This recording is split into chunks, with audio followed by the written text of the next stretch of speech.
Estudios Bíblicos Logos presenta la sublevación de Seba, año 1023 a.C.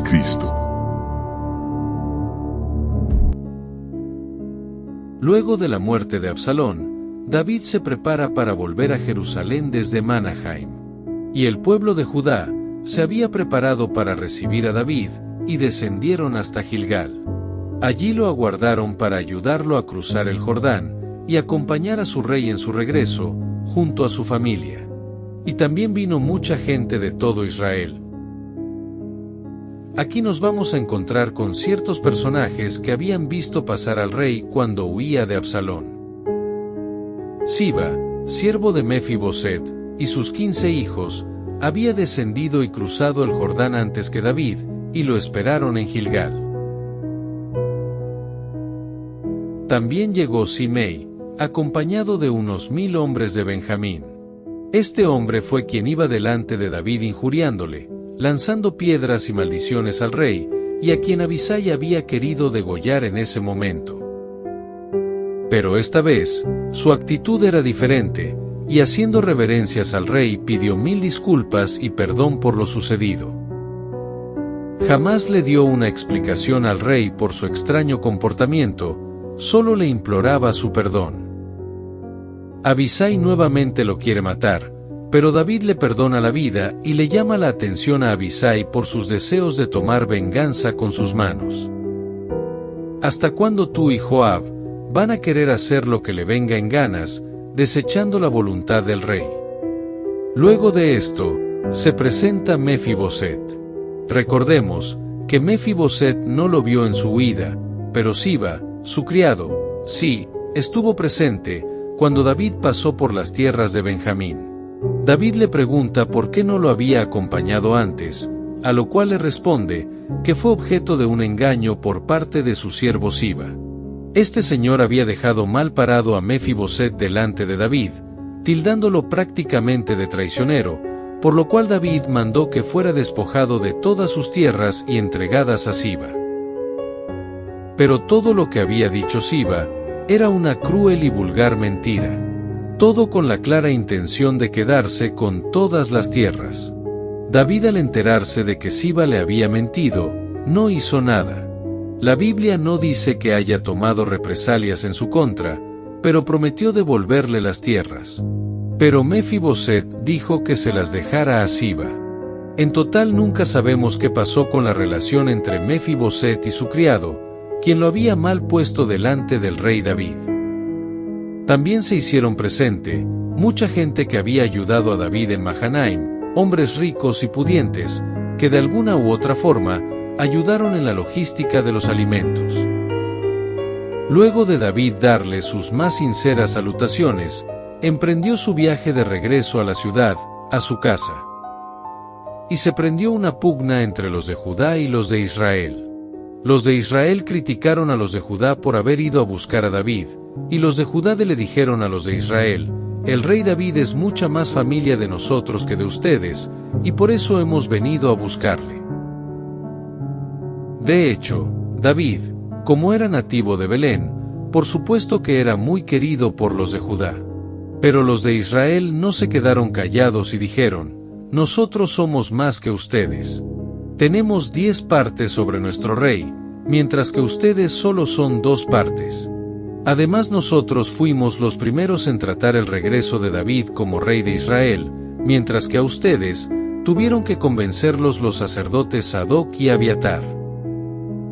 A la final, se convirtió en una guerra de palabras entre los de Israel y los de Judá, pero los de Judá fueron mucho más violentos. Entonces, en medio de la discusión, se levantó un hombre llamado Seba, benjamita, a quien la Biblia lo tilda de perverso, y aprovechando la discusión entre los de Israel y los de Judá, se rebeló contra David, diciendo que ellos no tenían parte en el reino de David, y por tanto dejarían de seguirlo como rey, y pidió que lo siguieran a él. Quería romper los lazos entre las 11 tribus de Israel con las tribus de Judá, y todo el pueblo de Israel lo siguió, y abandonaron a David, pero los de Judá se quedaron firmes y leales a su rey. Finalmente, Solo Judá acompañó a David de regreso hacia su casa en Jerusalén. Estando ya en Jerusalén, David trató de poner en orden las cosas, y lo primero que hizo fue aislar a las 10 concubinas que se habían acostado con Absalón.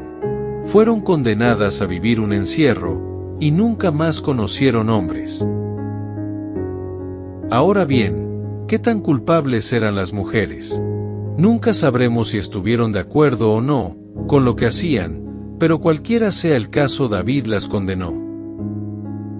Ahora la preocupación estaba en Seba, quien se había amotinado, y una buena parte del pueblo le seguía. Seba nunca había jugado un papel importante hasta ahora. Era un benjamita completamente desconocido. ¿Cómo hizo este hombre para lograr que una buena parte de Israel dejara de seguir a David? Pues en verdad, Seba no hizo mayor cosa, todo radicaba en la pugna que había surgido entre la casa de Israel y la casa de Judá, y Seba lo que hizo fue avivar esa llama de la discordia.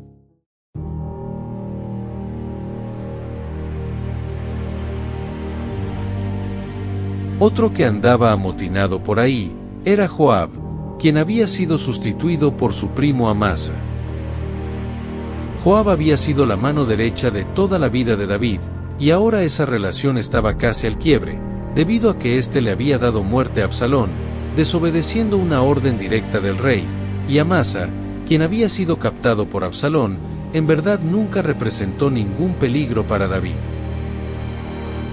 Aunque la lucha entre los siervos de Absalón y los siervos de David fue devastadora, a Amasa nunca se le menciona en esa guerra, aunque fuera el capitán de los ejércitos enemigos. ¿Qué explicación le daría Amasa a David al respecto? ¿Qué hizo que David depositara plenamente su confianza en él, entregándole el mando de sus ejércitos, después de todo lo que había pasado? Eso nunca lo sabremos.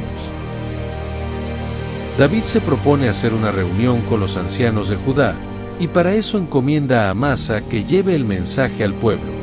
La reunión se tendría que llevar a cabo en un plazo no mayor de 3 días, ya que mientras más tiempo pasaba, Seba podría hacerse más fuerte. Pero Amasa no pudo lograr dar el mensaje a tiempo. Algo hizo que se retrasara.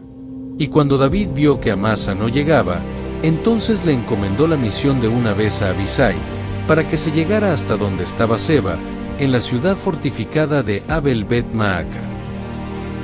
Joab, quien ya no estaba al mando, era la mano derecha de su hermano Abisai, y por tanto se fue en campaña junto a su hermano.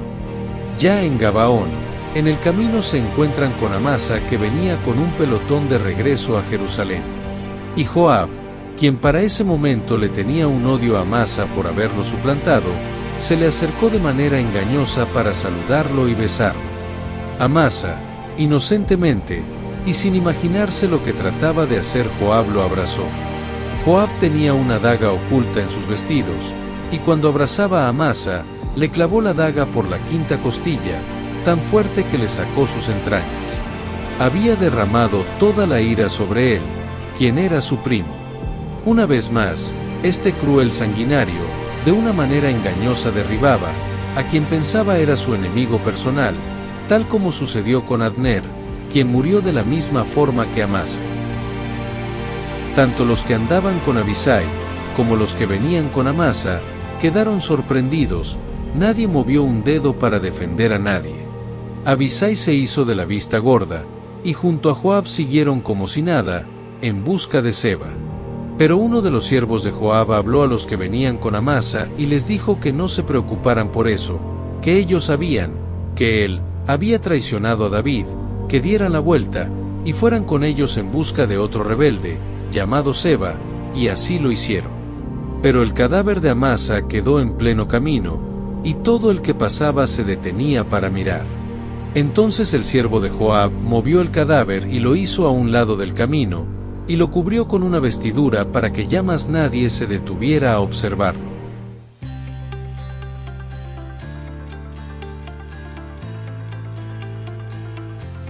Una vez llegados a la ciudad donde se encontraba Seba, se hallaron con las puertas cerradas. Entonces Joab procuraba de alguna u otra forma derribar las puertas. El temor dentro de la ciudad fue terrible, pero Seba, que fue un rebelde sin causa, no tenía prácticamente a nadie. Recordemos que todo fue una pugna entre las dos casas, y la mayoría que apoyó a Seba se fueron a sus casas o a sus tiendas. Así que, en Abel Bet Maaca, casi nadie sabía la razón por la cual Joab quería destruir a la ciudad. Y vinieron y lo sitiaron en Abel Bet Maaca, y pusieron baluarte contra la ciudad, y quedó sitiada, y todo el pueblo que estaba con Joab trabajaba por derribar la muralla. Así que, en Abel Bet Maaca, casi nadie sabía la razón por la cual Joab quería destruir a la ciudad. Los habitantes estaban reunidos esperando alguna instrucción sobre qué hacer ante el peligro de la entrada del ejército de Joab. Entonces una mujer sabia dio voces en la ciudad, diciendo: Oíd, oíd, os ruego que digáis a Joab que venga acá, para que yo hable con él. Una mujer, quizás una anciana y consejera de esa ciudad, tomó la palabra ante el pueblo, la cual pidió que un grupo llevara un mensaje afuera hacia Joab, para que se acercara para poder hablar con él, y descubrir cuál era el motivo, o la razón, por lo cual querían acabar con la ciudad. Como podemos observar, Joab, a pesar que había sido destituido por el mismo rey David, de sus funciones como comandante del ejército, era quien tenía el mando y el protagonismo.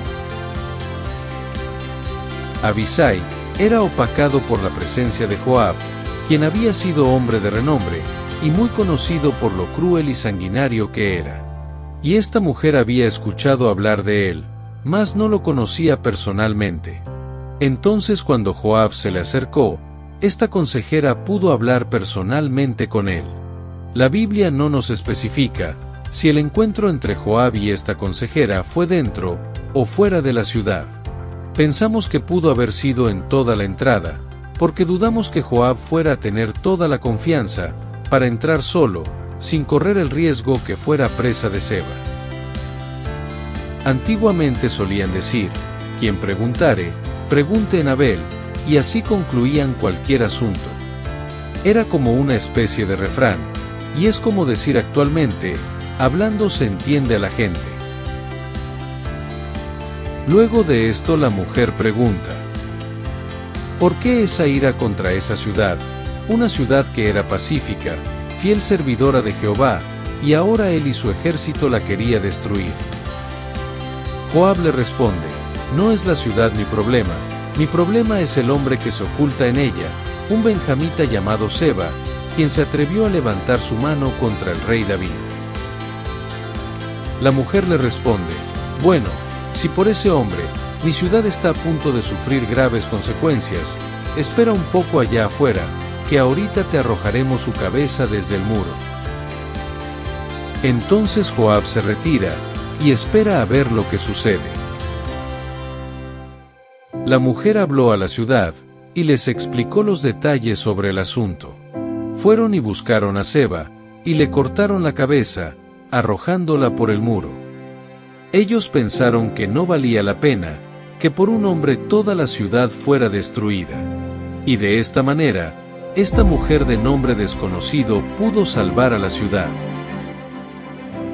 Luego de esto, Joab tocó la trompeta en señal de victoria como se acostumbraba a hacer, y se retiró a Jerusalén. Había calma en Jerusalén, y nadie se preguntó sobre la salud de Amasa. Ni siquiera David le dio importancia.